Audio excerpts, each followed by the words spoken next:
You are listening to episode number 86 of the Everything Ham Radio podcast.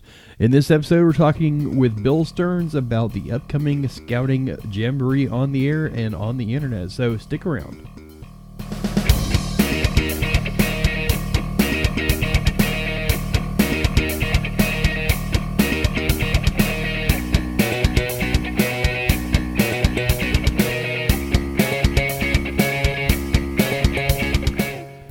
Hello everybody and welcome back to the Everything Ham Radio podcast. My name is Curtis, my call sign is Kilo 5 Charlie Lima Mike, and I am your host for this podcast.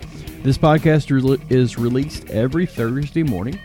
You can find the show notes of today's episode, which you can find all the links we're going to be talking about, as well as some additional information at everythinghamradio.com/podcast/86. That's number 86. So, you can also find me on Facebook. The group is at facebook.com/groups/everythinghamradio. The page is at facebook.com/everythinghamradio. You can find me on YouTube at youtube.com/everythinghamradio and on Twitter at K5CLM. Now, like I said, we are talking with Bill Stearns. His call sign is November Echo 4 Romeo Delta. And he is one of the people with the K5 BSA website, and he's associated with the Boy Scouts of America. He's got some really interesting stories about the National Jamboree on the air that they had back, or National Jamboree that they had back in July, a little later in the episode. We talked a little bit about Linux. He is part of the Linux and Ham Shack podcast crew. We also talk about the Boy Scouts, the Scouting Jamboree on the air and Jamboree on the internet that's coming up here next month. And you can find out how you can help out your local Scout troop. So let's go ahead and get on with the interview with Bill. Bill, first off, why don't you go ahead and introduce yourself and tell us how you came up with that call sign. Very good. Well, name here is Bill Stearns, NE4RD, and I've been a ham since 1994, so not too long, 23 years. I've been involved with radio scouting, and boy, this is really bad for me.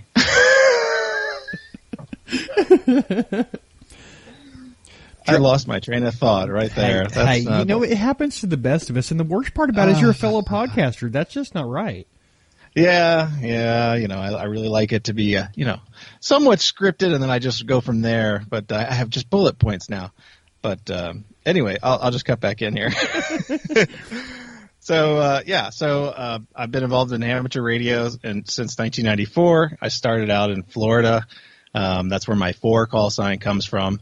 I was licensed at the Melbourne Hamfest, originally as a no-code tech, but then I got my Morse code, my DITS and my DAWs, and got my general in 1995, and waited till about 2008 to upgrade to my extra, when they finally got rid of the 20-word a minute code requirement. I couldn't quite get over the hump. Yeah. So I waited for that opportunity, and I took it. And at the same time, I decided to go ahead and change my call sign.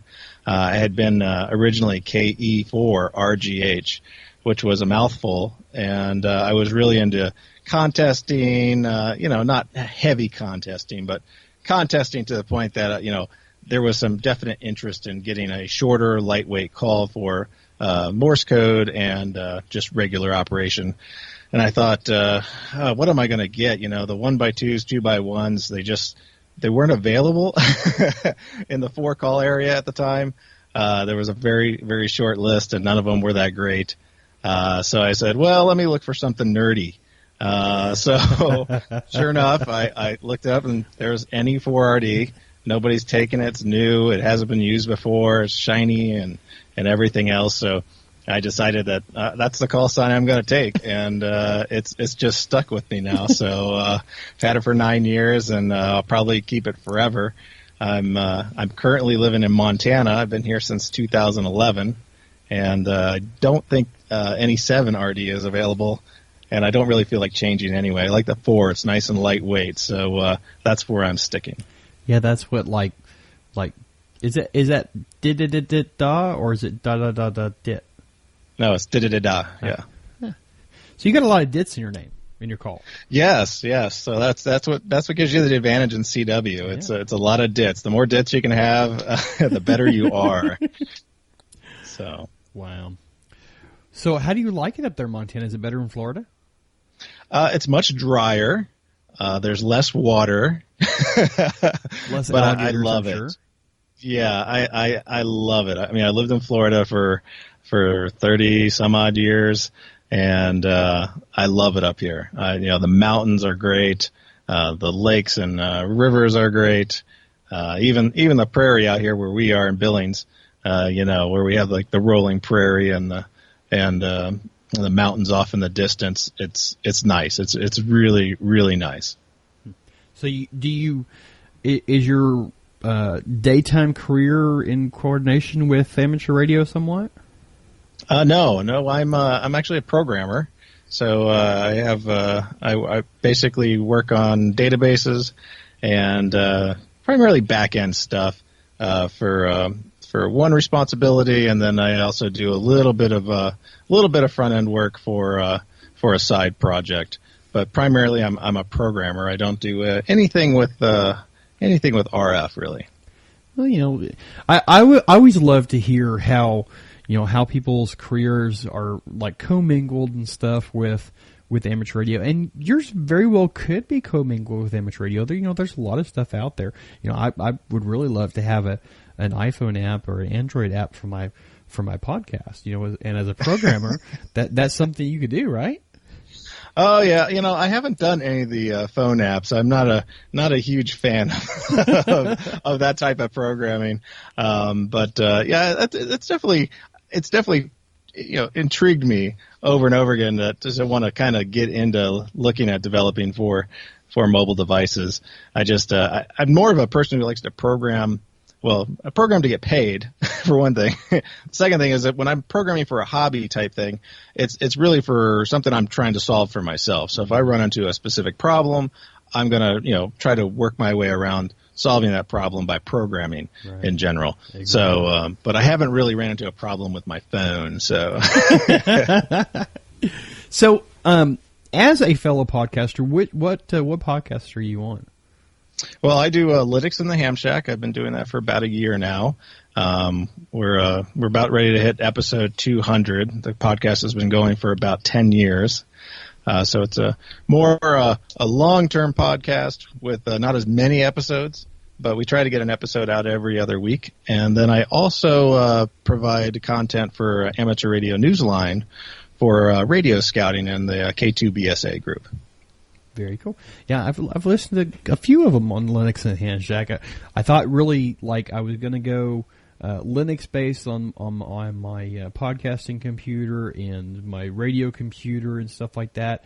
And I had the worst problem because my computer at the time, my internet out here didn't work. And now I'm using my phone hotspot, so even still it really doesn't work all that well. And I had the hardest time getting the Wi-Fi dongle to work without having internet.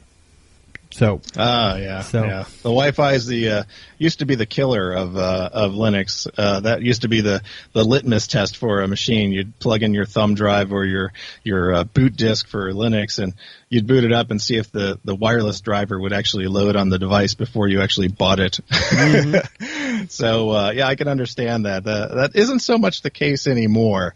There's still a few of the newer chipsets that tend to have problems, but I have 4 machines sitting here right in front of me, and I have everything covered from Linux to Windows 10 to Mac OS, and I think behind me I even have a Windows server. So I have a little bit of everything in my area just because of having to program. I need access to all the different tools, and I'm fairly familiar with using all of them. But I really do appreciate using Linux in the Ham Shack just because the freedom it presents.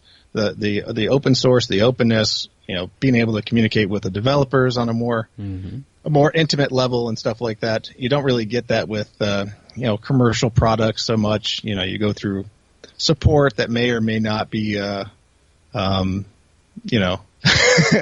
very good. But it's been a great experience, and I've used Linux for, for business and personal use probably since the 90s.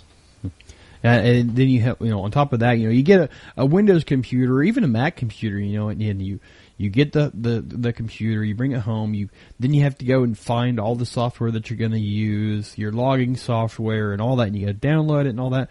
But Linux actually has a distribution, I guess, that has everything pretty much that you would ever need for ham radio that's already built into it when you install it.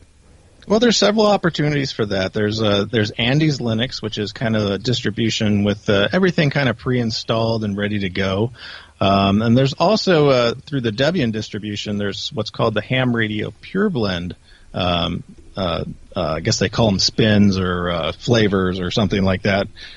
Forgive me for not knowing that name offhand, but the Ham Radio Pure Blend packages are available both as like a package for Debian-based systems, so that'd be like your Ubuntu's, Linux Mint, and Deepin, and systems like that base their whole systems on the Debian environment. Or you can just install Debian with this flavor of the Ham Radio Pure Blend packages, which gives you, a multitude of applications for logging, satellite tracking, learning, antenna design, electronics design. You name it, it's there. It's there. There's something there. It might not be the greatest app in the world, but they have it available in that particular suite of applications. And then of course there's tons of other applications you can go find on the internet. Yeah, absolutely. And if you don't like it, I'm sure there's probably plenty more, and it's all open source, so it's easy to find something out there for you. Unlike Windows, where it's like this and that's pretty much it. Or Mac, it's this and it's pretty much it. There's no real crossover or anything like that. Where with Linux, it's all open source, and everybody, if you don't like it, you can change it. So, right. And I mean, even with Linux, you can run some Windows applications and closed source applications. They are available. There's a thing, saying crossover. There's actually a thing called crossover Linux that allows you to create bottles of Windows applications with everything they need to support the Windows applications.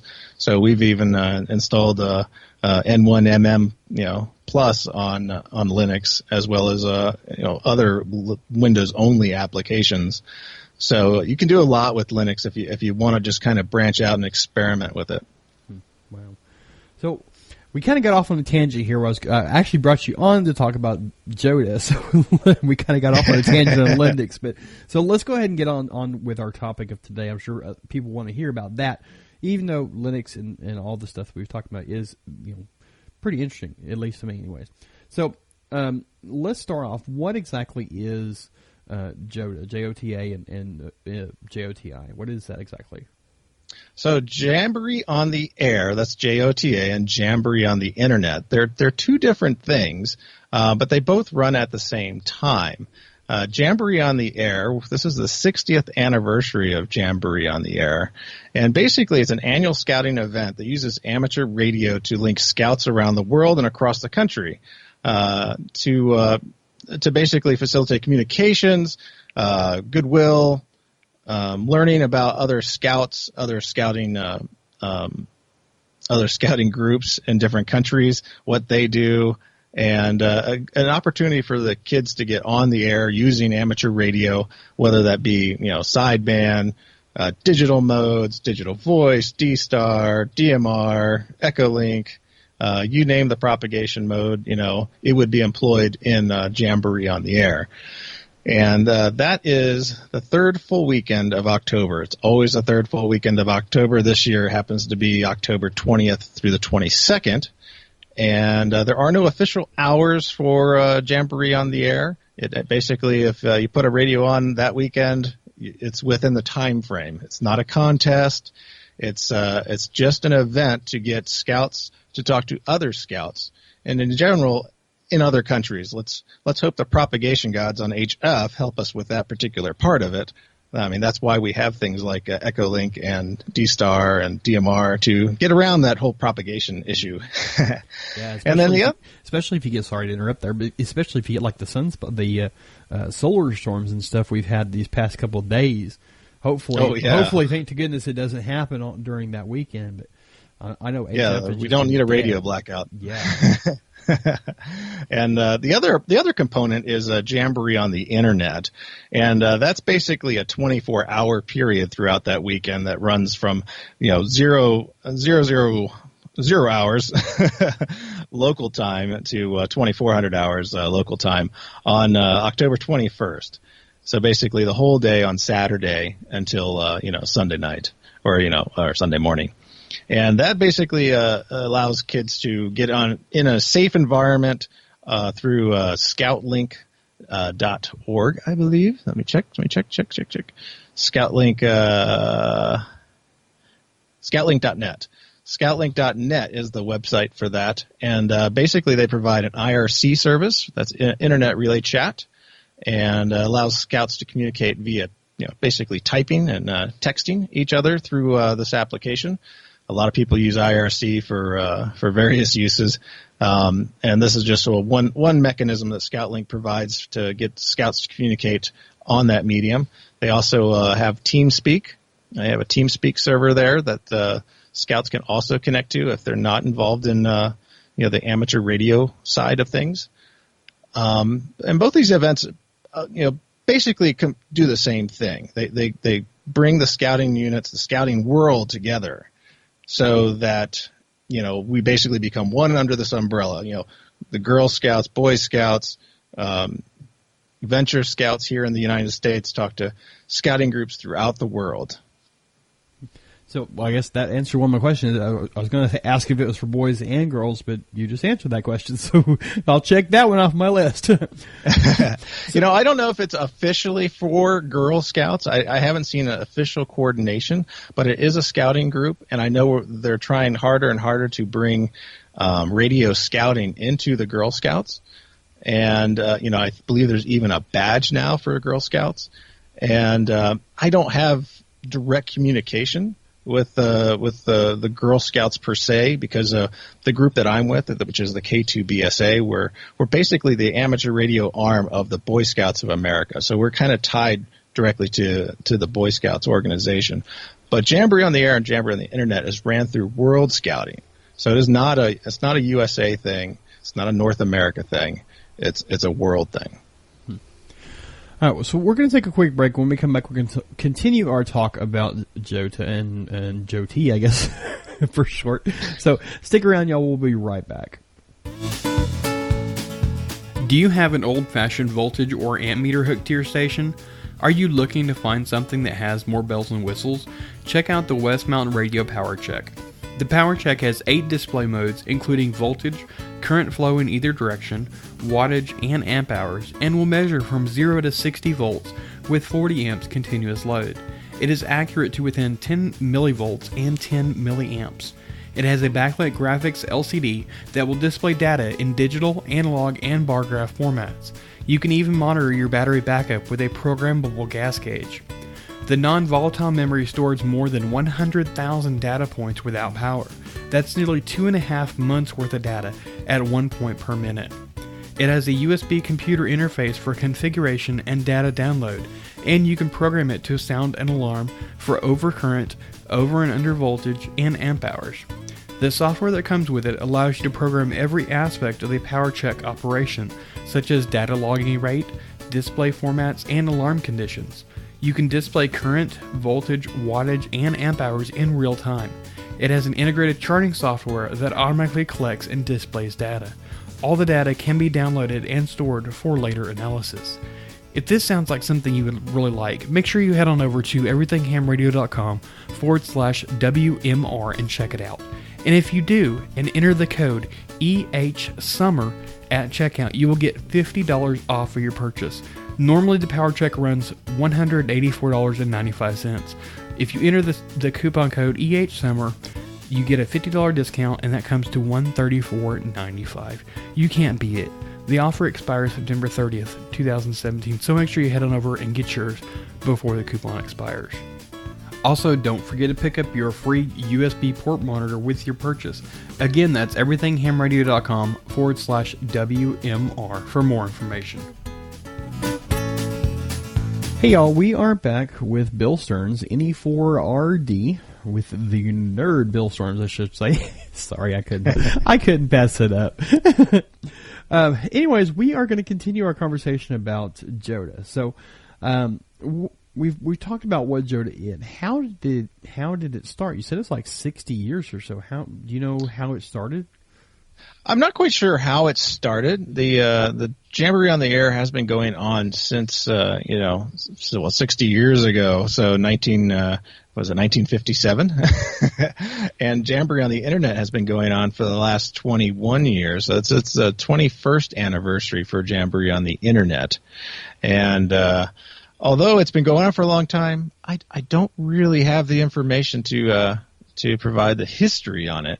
But I do want to talk about the whole point of Jamboree on the Air for scouting in general for the Boy Scouts here. We use Jamboree on the Air as an introduction to amateur radio, and a lot of kids, a lot of Cub Scouts, and a lot of Scouts get their first introduction to ham radio through that, and then they move on to the Radio Merit Badge, which is for the Boy Scouts. It's one of the many merit badges that they can earn, where operating on the radio is a component of that.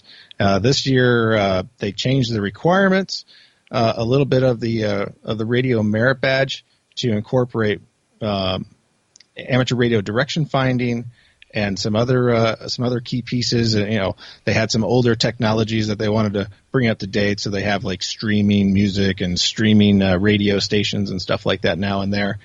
And once they get the Radio Merit Badge, they have the next step up from that is the recognition for amateur radio. So they have an amateur radio operator rating strip that the Boy Scouts and adult leaders can earn if they earn their amateur radio license. So if they are a licensed ham, they can go ahead and get an amateur radio operator rating strip that they can wear on their uniform. And a few years ago, I believe in 2012, we also have an interpreter strip. The Morse code interpreter strip was introduced. And this recognizes Scouts that can copy, I believe it's 5 words a minute for 5 minutes, like a conversation. Very similar to the 5 word a minute code test that we used to take as amateurs. And this goes in line with they have a sign language interpreter strip, and they have interpreter strips for various other languages. And Morse code just happens to be one of them. And this is kind of a neat thing for Scouts to get involved with, and also gives them recognition both as badges on their uniform and also as a proficiency type. So is that a new thing then, or? Well, the Morse code interpreter is new since 2012. And I believe the amateur radio strip operator rating has been around since, I'm not sure. Cut that out. Not even talk about that. I hate when they don't have that information available, and I don't have all that memorized. So, I know that I had heard somewhere, I think it was over on the Ham Radio 360 podcast when you talked about it. Were you involved in getting the Morse code strip, I guess, put in place? No, I was not. I just recently came to the K2BSA group this past year. Well, I guess it was 2015.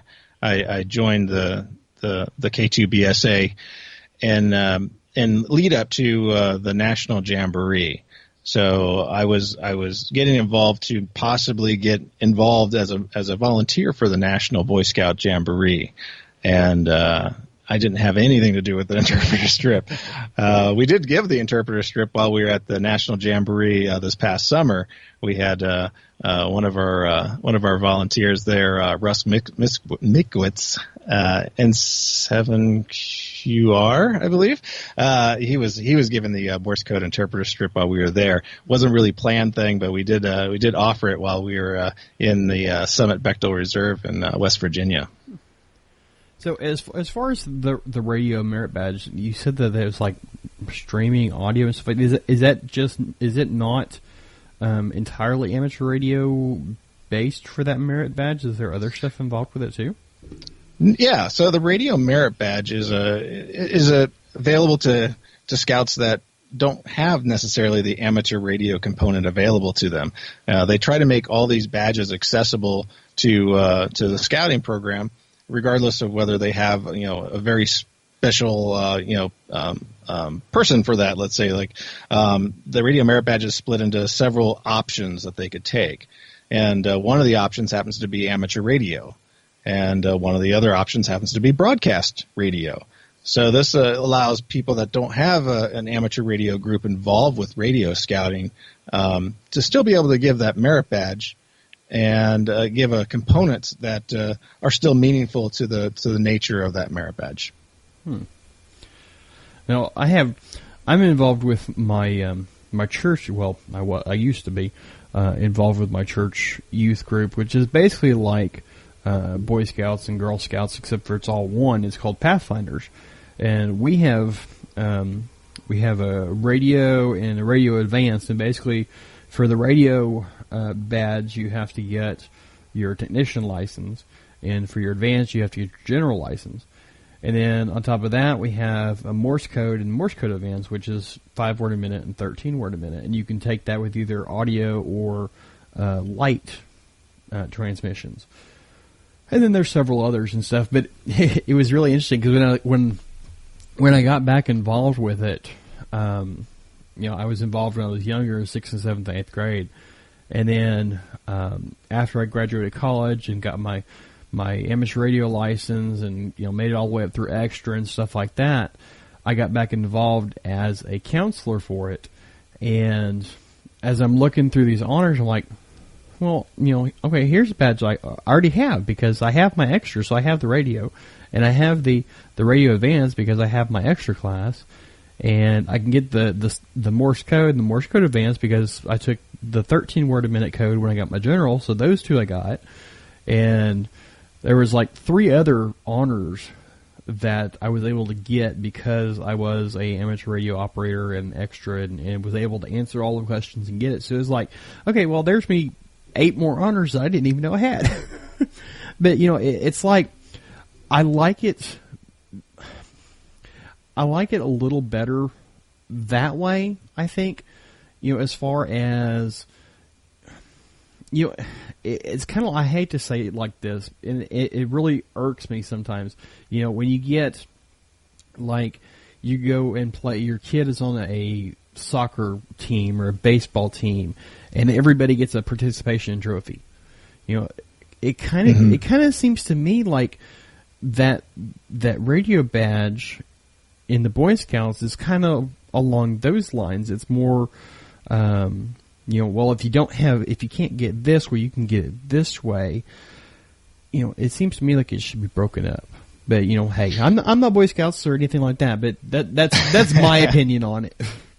Well, that's they have to make these things accessible. So the whole point of having a badge is to introduce them to the technology. Mm-hmm. And I mean, do they get introduced to the technology through broadcast? Yeah, I think they do. They understand. They learn about propagation. All that's the same.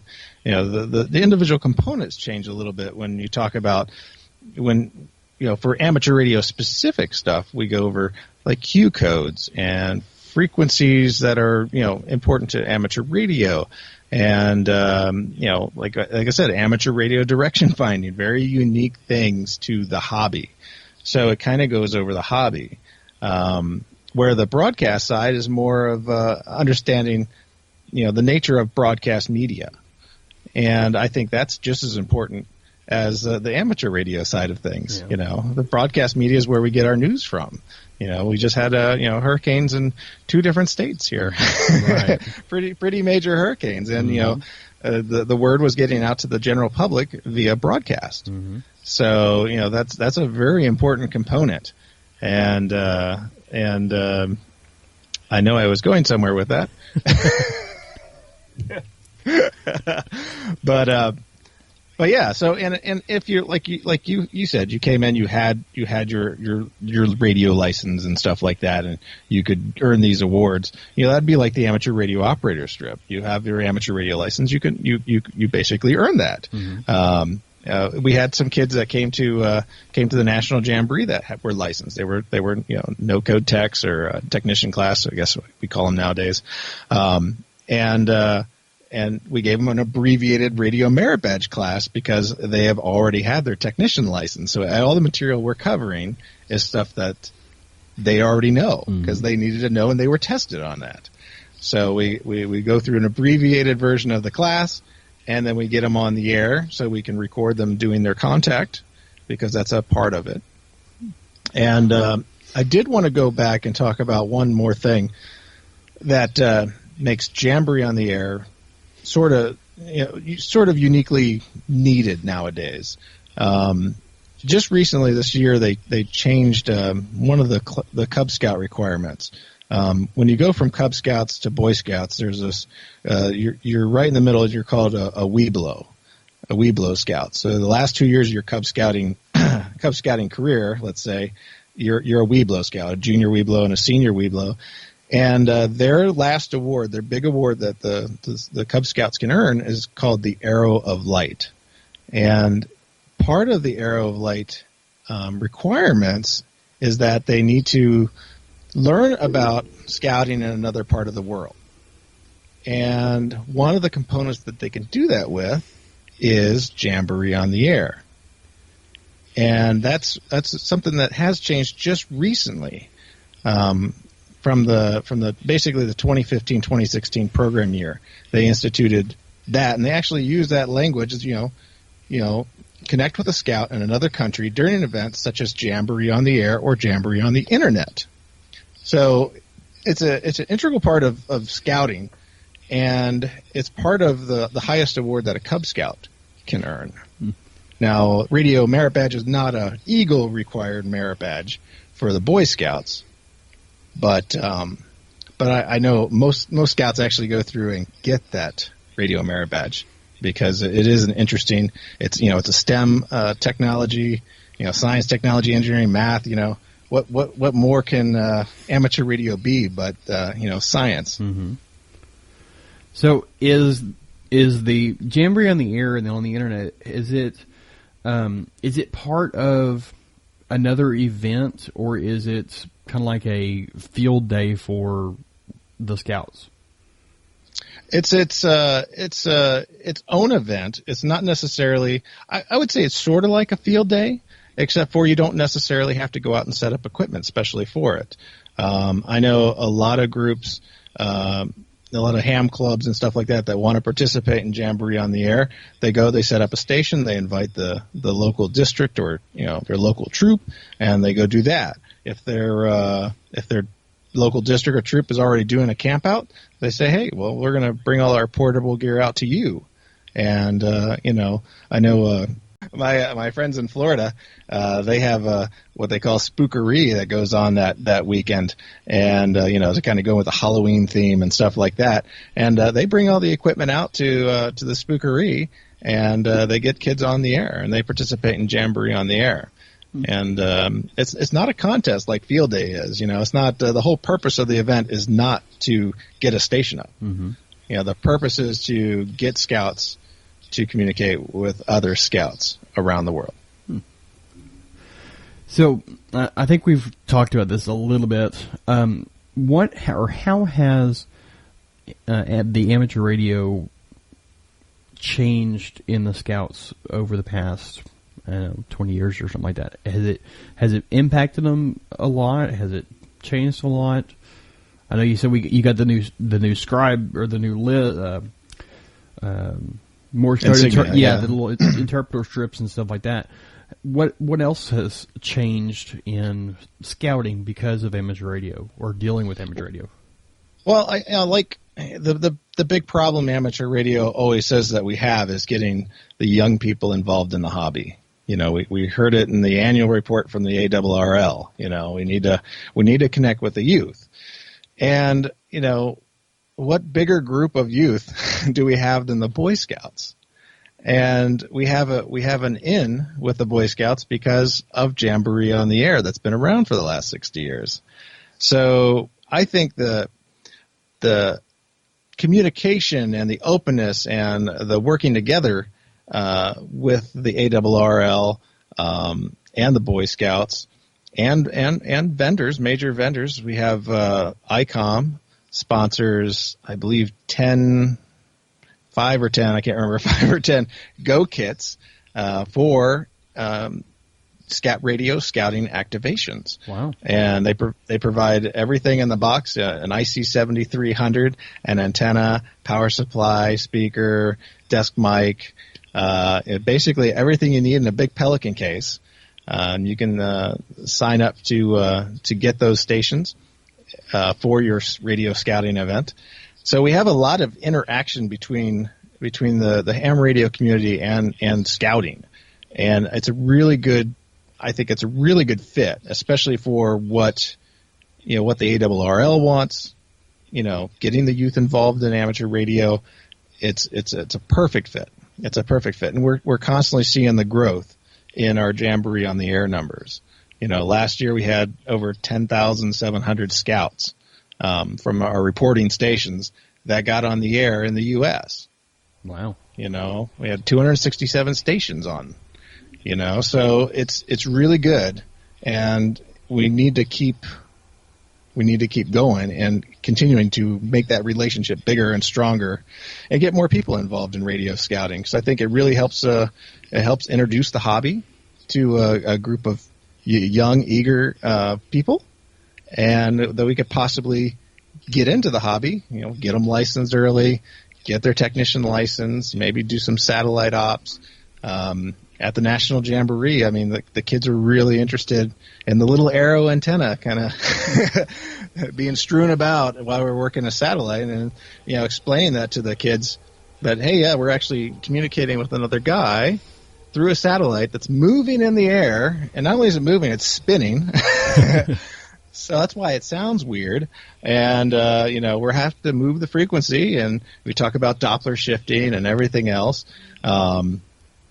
And yeah, it's interesting. And, you know, not everything is going to interest the youth, but you know, if you get enough of them seeing it and seeing various aspects of the hobby, I mean, that's why we do amateur radio direction finding. That's why we do HF. We do, you know, Echolink. We do digital modes. We do all these different things that you know, hopefully, you know, somebody connects with. And I think that's really the key with amateur radio and scouting, is that I think they both can grow with the relationship that they have. Right. All right, so let's take another quick break, y'all. And when we come back, we're going to talk about how we, as an everyday ham, can get involved in Jamboree on the Air. So stick around, y'all. We'll be right back. Hi, this is Dan, KB6NU, author of the No Nonsense Amateur Radio License Study Guides. My study guides have helped thousands get their license or upgrade to general class or extra class, and they can help you too. What makes them unique is my no-nonsense style. I don't bamboozle you with a lot of text. Instead, I give you just what you need to know in a simple, straightforward way that's designed to help you pass the test. One reader even told me, your study guide explained in a couple of paragraphs topics that the license manual needed a couple of pages to cover. Another wrote, the clarity and simplicity of your descriptions blew the license manual away. My study guides are available in paperback, in a variety of ebook formats, and even as audiobooks. Get your copy today. Go to kb6nu.com/ETHR for more info. Thanks. All right, y'all, we are back with Bill, NE4RD. We are talking about Boy Scouts, and among other things, and especially about the Jamboree on the Air.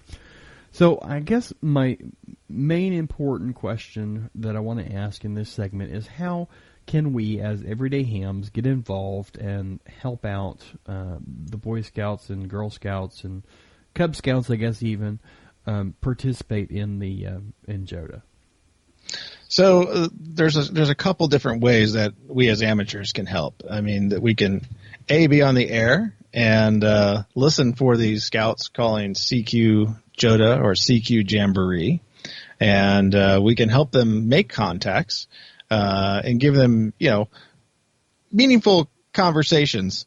Because a lot of the scout contacts, they want to know, they have their own little script, their little thing of questions especially for the little guys, like, were you ever a scout? Were you, what's your favorite color? A lot of icebreaker type questions and stuff like that, to help the little guys get on the radio.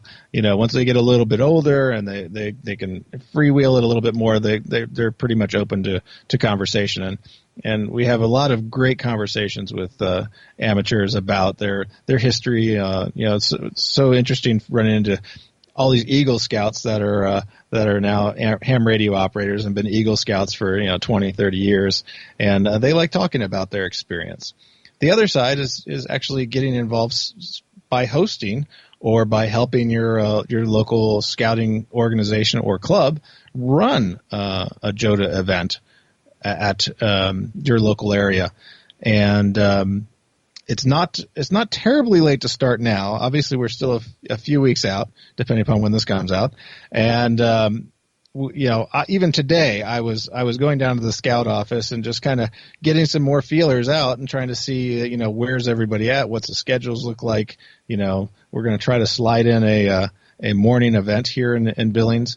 And it's as simple as that, is making contact with a scouting group, whether that be your district or the troop, or if you're in a much larger area, not like Montana. We have the council offices in Great Falls, so we have one council for the entire state.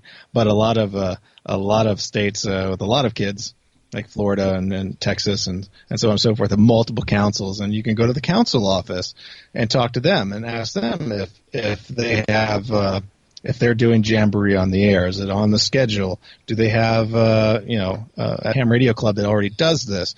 Is there a scouting group that does it every year, type thing? But there's multiple ways you can get involved. Yeah. So would you recommend people go to their individual clubs and talk to them, or should they go to like the council? I think here in the DFW area, I'm sure there's a lot of Boy Scout clubs and Girl Scout clubs. Would it be better to go to the individual club and talk to them, or would it be better to go to the council and say, this is what I've got. Are you doing it? Where can I help? Yeah, it depends. Like if you're part of an amateur radio club, I would highly recommend going through the club. Have the club contact the local scouting group or the local scouting district. If you're just an individual, let's say you're not a member of a club but you still want to get involved, definitely you can go to the council office, the district office, and get that information. If you don't know where that is, you can go to the scouting.org webpage, and you can find a group. It gives you a quick little easy pop in your zip code, and you can find a group.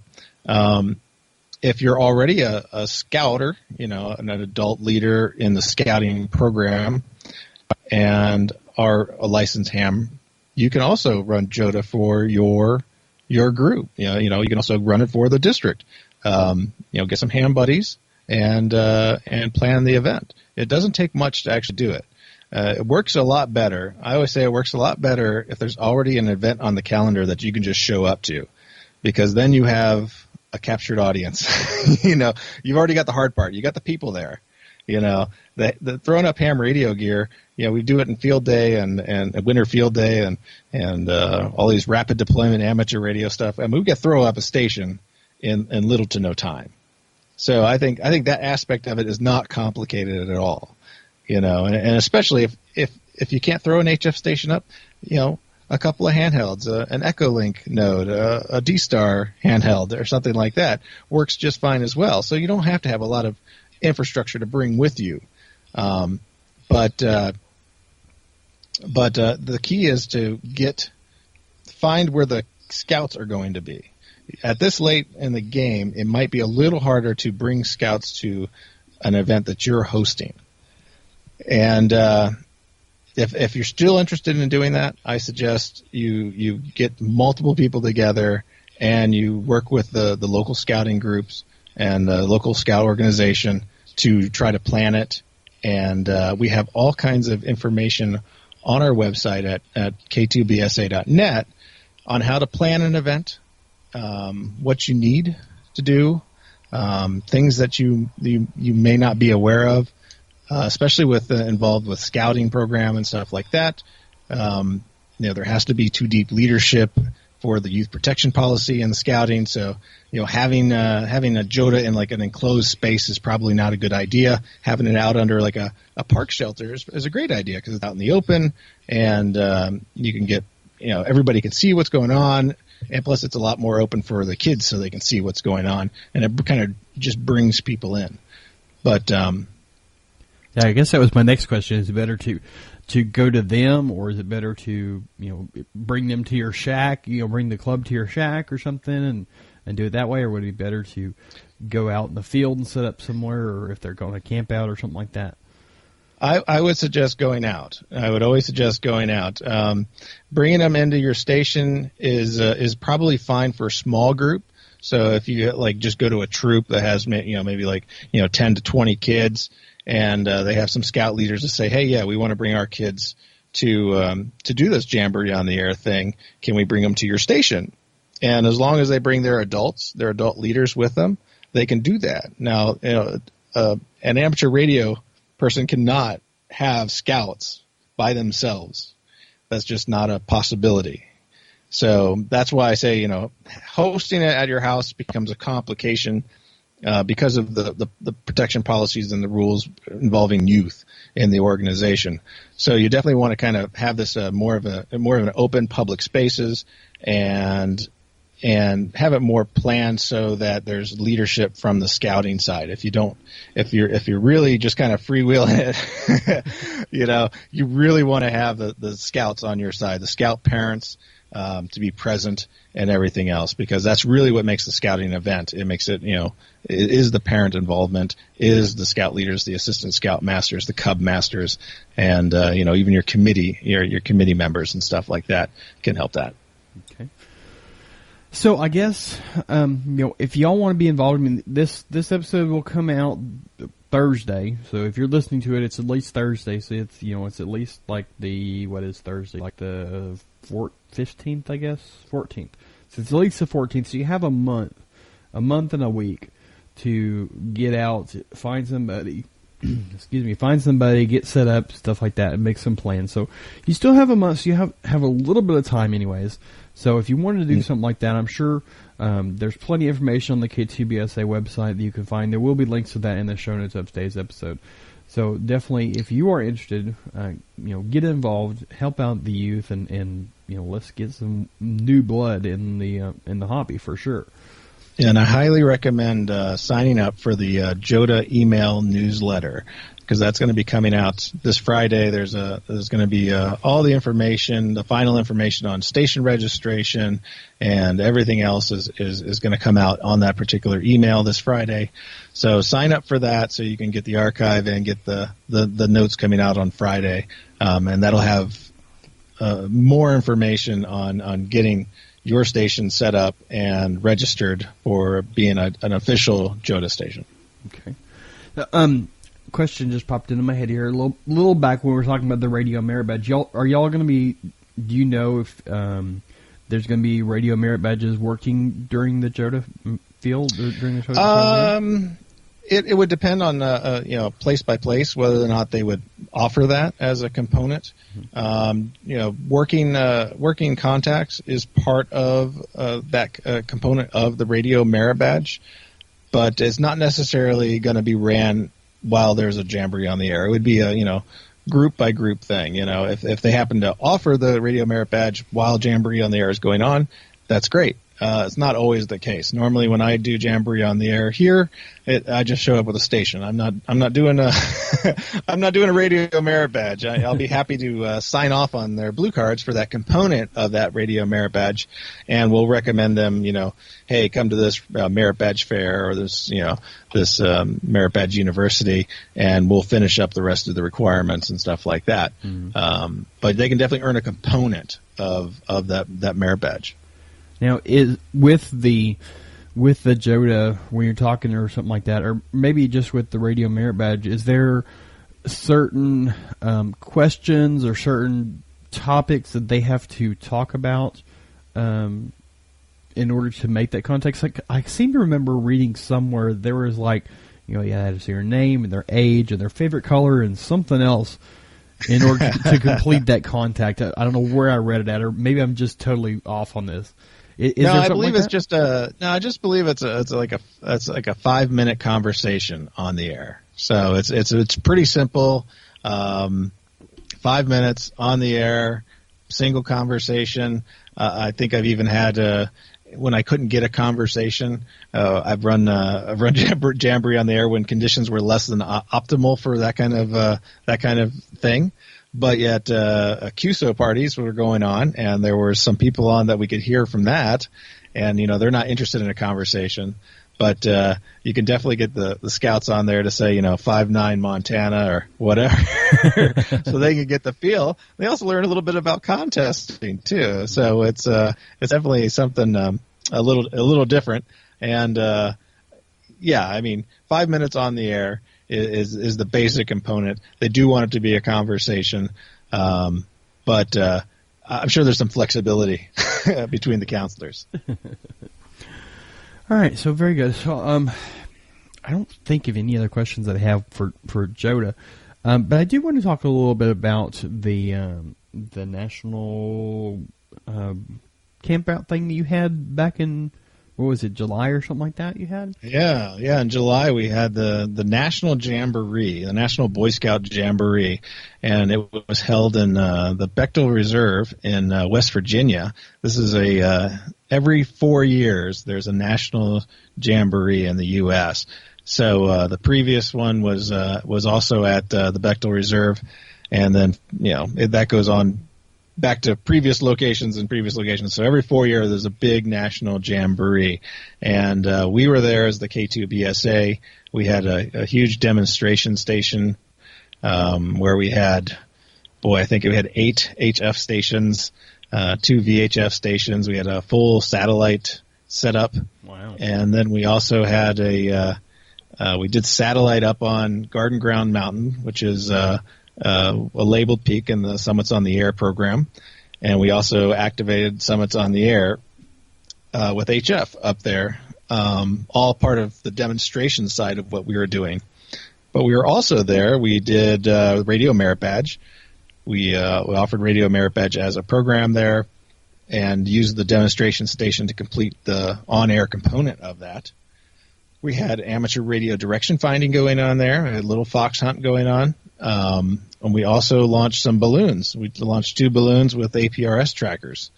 We only heard back from one of them, and then I think about 2 weeks later we heard from it down in the Dominican Republic, and then we didn't hear from it again. Wow! But it was pretty interesting. It was definitely interesting. These balloons that sit at about, I guess, 30,000 feet or so is what they normally fly around, and so we did that. And it was basically the kids were there from July 19th through the 27th or 28th, I'm thinking. So it was pretty much an everyday having kids come in there and checking out the station. We had all kinds of antennas. We had all kinds of ICOM gear. We had 4 of those loaner stations that I was talking about. ICOM sent those to us. Well, they also sent us an IC 7700, an IC 7600, an IC 9100. We were decked out in all kinds of gear. We had DX Engineering provided some hex beams for our telephone poles that we have permanently installed there at the site. MFJ provided us a bunch of headphones, which worked out really well because we're located right next to the stadium where they have shows and music and everything else, and it was much easier to hear the radio through the headphones than it would be to have an open air, speaker and stuff like that. So we ended up, I think our final numbers were we had like 2,400 scouts come through that demonstration station. Wow. And we made about 1,400 contacts, and we awarded 305 radio merit badges. Awesome. So it was pretty intense. So how many kids were there total? I never saw the final numbers from the event. Generally, the scouts can be a total of anywhere from like 20,000 to 40,000 there. I know we had the only numbers I saw while I was there were the volunteer numbers, and we had 6,200 volunteers, just staff, not like adult staff that was there running the entire event. And then when the scouts come in, they bring their own set of adults. My guess is definitely north of like 22,000 scouts, and probably another 4,000 to 5,000 additional adults came in over that time period. So you figure a total of, what is that, like 32,000 people were there for the event. Wow. So it was a pretty big event. I mean, it only happens every 4 years. Kids, basically they get like one shot opportunity to go do this kind of event where they have like everything, all the high adventure stuff, all the regular stuff is there. They can do shooting, mountain biking, rock climbing, whitewater rafting, hiking, and just about every other sport. They even had like skateboarding, and they had like a full skate park. They had half pipes and all this other stuff. They had BMX racing bikes. They had you name it. They had zip lines. Wow. It's an exciting place for the scouts to go to, and that was this year. So 4 more years, that'd be 2021, I guess, would be the next one. But we have another event coming up in 2019, so just 2 years away, is the World Jamboree. And this also runs on a 4-year calendar, and it goes all over the world. So every 4 years, it's somewhere in the world, they have this World Jamboree where, virtually 40, 50,000 scouts from all over the world come, and they have basically a very similar event to what we had this summer. And we're lucky that this time, in 2019, it's going to occur in West Virginia at the Summit Bechtel Reserve. So a lot of these scouts, because when you're a scout, you only get from pretty much your 5th grade. When you're a Boy Scout, you get from like the end of your 5th grade year to your senior year. So you have like a 6-year window of opportunity before you're thinking more about college and stuff like that to have your scout career. And these guys are real lucky in the fact that if they had the opportunity to go to the National Jamboree, and a lot of them that went to National Jamboree would have the possibility to go to the World Jamboree. Now, there's a much smaller number component per group. So let's say the U.S. would only have probably 3,500 or something like that, 3,500 or 7,000 scouts that would be allowed to even come to the event, because they have to make space for all the scouts throughout the entire World Scouting Organization. Mm-hmm. And so this time, it's going to be here in North America. It's being hosted not just by the Boy Scouts of America, but by the North America Scouting Program. So the scouting programs of Mexico, Canada, and the U.S. Now, do y'all have like an annual statewide thing as well? Like a statewide camporee type thing, or? Well, every council has their own calendars and stuff like that, so there'll be camporees. I talk about all these activations of radio scouting events on Amateur Radio Newsline, and we have always something going on. I think coming up we have a big camporee at the Kansas City Motor Speedway, where there's going to be like 14,000 scouts are going to be there, and you can find out about those activations and stuff on our website as well, on k2bsa.net, and also over on scout camps on the air. SCOTA.us, SCOTA.us is another site where people will talk about their activations. But yeah, radio scouting goes on at even the smallest thing. I've seen activations at meetings where they're just they're talking about amateur radio, and they're gonna get on the air just for the night for let's say they did a radio merit badge that evening, or they even have nets. There's some scouting groups that are their whole purpose in scouting is to do radio scouting, and they have a net, and they run a net every week. So it's from very small to very big, depending upon the activity of the amateurs in the area. And we have in my youth group we have an annual. Well, we have a regional one once a year. We have a statewide one once a year. We have a division one, or not a division one, a union one, which is basically here locally. It's Texas, Oklahoma, Louisiana, and Arkansas. Mm-hmm. And they all come together every 2 years. And then we have the North American division that comes together every 4 years. And the last 2 times we've gone up to Oshkosh, Wisconsin. And the first year we went up there, we did a lot of. We had like upwards of 38,000 kids on top of the adult leaders and volunteers and stuff like that. And with our group, it's a lot of community service based for the higher levels, for the higher grades. And they went and they redid a couple parks and a little nature area and stuff like that while they were there for the week. And then on top of that, they had all the different merit badges and stuff that they could get. But there's a lot of similarities, I guess you could say, between the two. Like they do always have a day of service when they do these big events like that. I know at the National Jamboree every day, all the units were scheduled. They'd have their day of service where they would go out and work on a park, or they'd go out and work on I think one group cleared underbrush from a cemetery that had been overgrown and stuff like that. So yeah, I mean, community service is a huge part of any scouting group. At least all the scouting groups I've heard of. And it's not just the Boy Scouts or the Girl Scouts. It could be Venture Scouts. It could be just like your group. They're out there and they're making an impact on the community. Mm-hmm.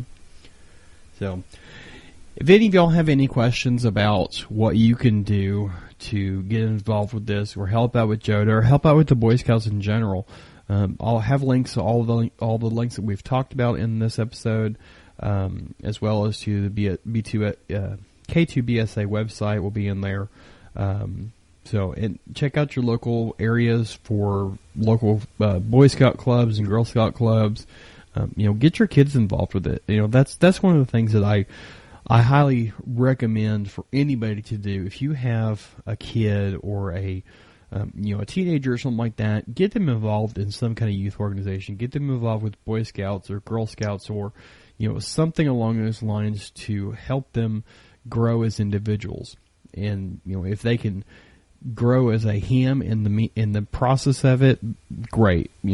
So I'm a firm believer of teach a kid how they should be when they're a kid, and they'll be an awesome adult. So, Bill, thank you very much for coming on. Is there anything that we didn't touch on during this whole long conversation that the listener should be aware of? No, just a reminder. It's coming up here in October, the third weekend, the 21st to the 22nd. It's you can be on the air, you can go volunteer, but be a part of radio scouting. It's a great adventure. Oh, one question. Is there a set frequency, is like a calling frequency that people will be operating from that they should listen to, or is it just anywhere on the bands, or what? There are specific scouting frequencies, and we do have those listed on our website. And if you give me 2 seconds here, I'll just mention them real quick. 1, 2. Yeah, so scouting frequencies. We have, 20 meters will probably be your big one, 14,290. 17 meters, 18,140. It's pretty much the top end of the voice band are going to be where most of the contacts are going to be. But you can go on the website and you can get on those frequencies. That's generally where people will be. It all depends on your control operator at the time, where they want to operate at. But we always recommend try to go where people are going to be looking for you. Stay away from the contest frequencies. Get up the upper portion of the general band, and generally it's a little clearer up there when contests and QSO parties are going on. I believe that weekend we have the South Dakota QSO party is going on, and I believe the New York QSO party is going on. So there are some contests going on, but generally the top edge of the band is where you'll find most of the scouting activity, or in the digital modes as well. And what about for like Echolink, D-Star, stuff like that? Is there a specific channel they need to listen to? Yeah, let's go over that. So there are, on Echolink, there are two main conference nodes. There's Star JOTA -365 Star, and also Star Jambo Star. So Star JAMBO Star. Those are the two main Echolink nodes that we'll be using. They may or may not be linked into the repeaters. We're going to probably play it by ear, and we'll see how that works. Generally have pretty good luck on those. On D-Star, I believe the reflector number is 33 alpha. I'm not a big D-Star guy myself, so I have to look at the notes on that one. But yeah, so we'll be on D-Star as well. 33 alpha comes to mind, and I know I had this up. Where did I put it? Because I wanted to have all of that. What did I do with it? Jeez. I knew it was one of my tabs I had here. Scout leaders, amateur radio operators, or I guess it wasn't this one. Well, I will make sure and have a link of all those in the show notes as well. So if you want to head over there, we can do that. That's for sure. Yeah, there's a DMR. There's a DMR talk group. There's the D-Star reflector. There's Echolink. There's a multitude of ways to get scouts on the air. You can get them on your repeater. You can get them on Simplex. Just the point is just get them on the air. Right, absolutely. So I did find the website that has all those on there, so I will have a link to those. All the frequencies, all the DMR, the D-Star, the Echolink, the IRLP, all that. There will be a link in the show notes. So make sure you head on over there and check those out. You can find the show notes of today's episode at everythinghamradio.com/podcast/87. So, Bill, thank you again for coming on and talking to us about the Boy Scouts and about JOTA. And I guess we'll talk to you on the air sometime maybe. Yeah, thanks a lot, Curtis. Thanks for having me. Or at the very least, listen to you on Next in the Ham Shack or the ARRL Newsline. There you go. Take care. All right, 73, sir. All right, so that pretty much wraps it up for this episode. Thank you again, Bill, for coming on and talking to us about the scouting Jamboree on the air and Jamboree on the internet. If any of y'all are looking to help out a young group of scouts, there are several links on the show notes of today's episode that are tell you where to go and how to find some information, as well as, if you head over to the K2BSA website, check that out. They have a lot of information on there. That pretty much wraps it up. I want to say thank you to my Patreons that are giving a per episode donation. Thank you for that. Also want to thank those that have ordered a call sign plaque from me. I had another order here this past couple days, and by the time this airs, it will be in the mail, and hopefully he'll have it. If you are interested in getting your own custom wall plaque made, it doesn't have to be just your call sign or your name or anything like that. It can be pretty much whatever you want, or at least I will do my very best, and I'll tell you if I can't do it or not. But you can go over to to everythinghamradio.com/swag store, all one word, SWAGSTORE, and that will take you to my swag store. Go on there and just click the buy button. They are 50% off right now, and it is for a limited time only. You can get yours for about $15 plus shipping and handling. And leave a comment in the special instructions on your name and your call sign, and what kind of logo you want on it. Also, you can just send me an email describing whatever you want. If you want a custom logo, make sure you include that as an attachment, and we can work out the details then. But if you want one, send me an email first. I'll tell you if I can do it or not, and then you can go to the store and buy one. And like I said, right now they are 50% off for the special launch sale, and they are $15. And they are they're made out of cedar. They are approximately 11.5 inches long or wide, by about 6 inches tall. So pretty neat little things. I got some pictures up on the swag store, and you can see it on Twitter and Facebook and stuff like that. So if you want one of those, make sure you head on over there and check that out. Also, by the time this airs, I hope to have a picture of the call sign desk plates, or the little desk call sign desk stands. I'm putting the finishing touches on one that I made last night, tonight after I get done recording. So I hope to have some pictures of it.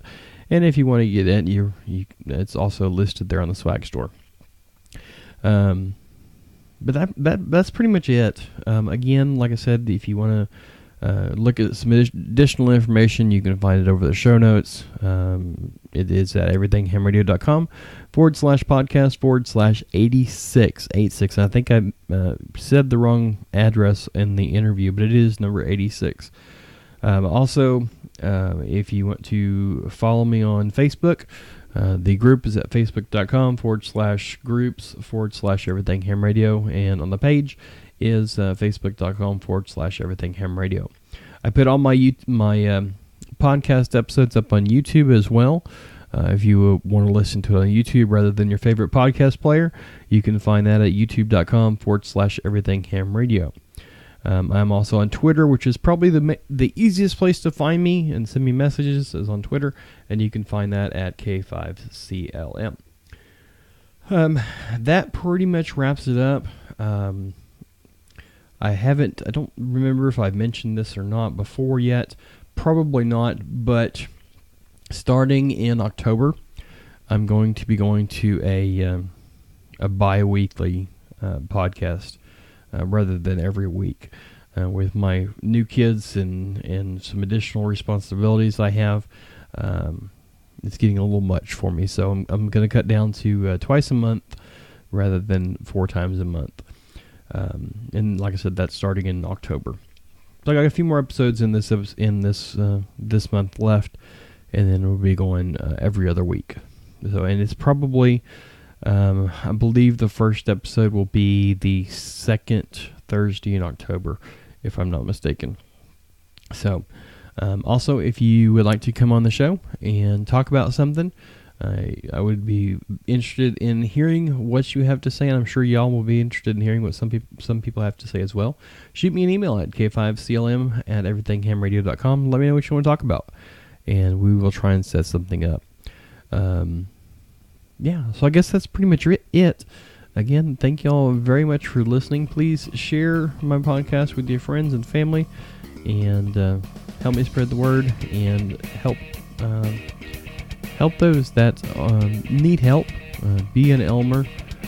Get those new licensees. Get them talking on the radio, especially the young people. That's what this episode has been about, is young people. And, I venture to say it's the future of our hobby, because we're not getting any younger folks. So let's focus on getting new people in, especially younger people, being a good Elmer to them, and keeping them in the hobby instead of just getting them in the hobby. So that's going to wrap it, I think, for this episode. So until next time, this is K5CLM signing out. 73, y'all.